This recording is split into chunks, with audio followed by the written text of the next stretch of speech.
toutes et à toutes, je suis Anaïs de Correspondencia et nous allons résumer ensemble les 4 événements majeurs de l'actualité espagnole en février 2021 en moins de 4 minutes. Top chrono, c'est parti. Le 14 février dernier, sous le regard attentif de l'Espagne et de l'Europe entière, les Catalans étaient appelés aux urnes pour élire leurs députés pour 4 ans.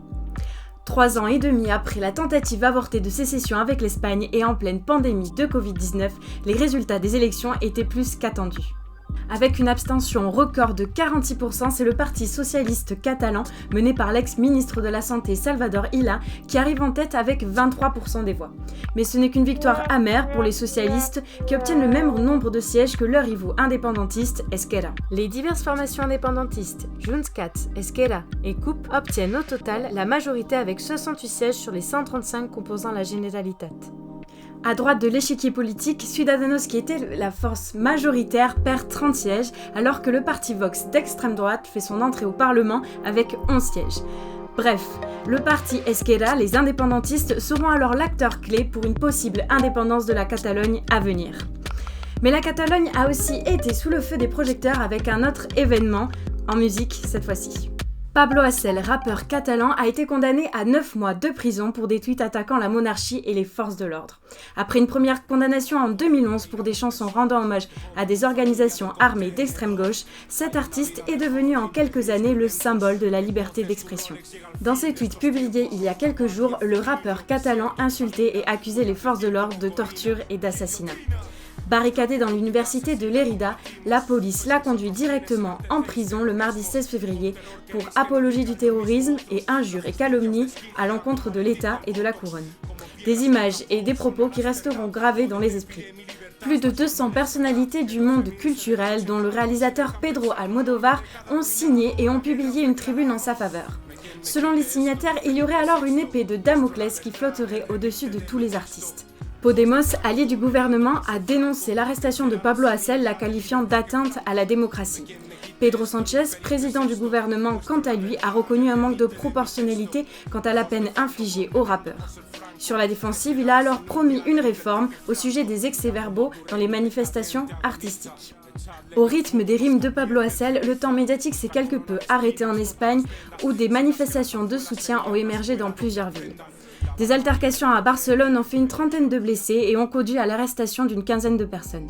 Les deux partis au pouvoir, PSOE et Podemos, sont enfin arrivés à un accord pour le renouvellement du Conseil général du pouvoir judiciaire. Ce renouvellement était plus que nécessaire puisque son dernier mandat avait pris fin en 2018.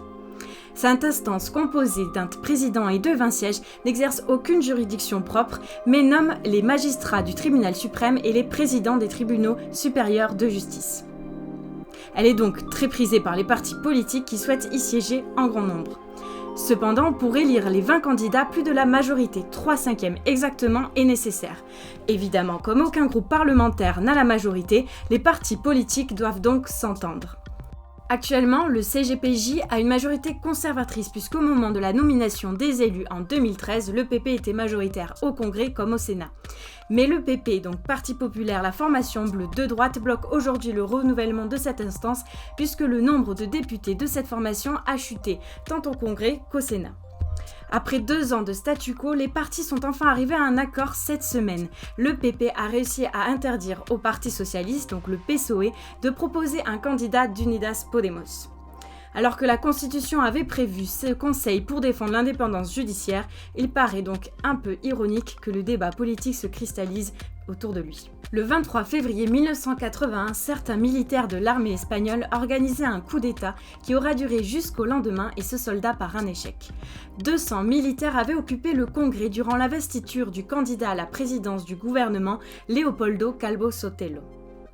Peu après, le roi Juan Carlos Ier s'était adressé aux citoyens pour prendre position contre les putschistes et en défendant la constitution espagnole. 40 ans plus tard, Philippe VI a salué la réaction de son père dont la fermeté et l'autorité ont été déterminantes dans la défense et le triomphe de la démocratie. Unidas Podemos, parti au gouvernement, a cependant dénoncé l'usage de cet événement comme une salvation mythique du passé et souhaite souligner que la démocratie espagnole est imparfaite et doit se perfectionner.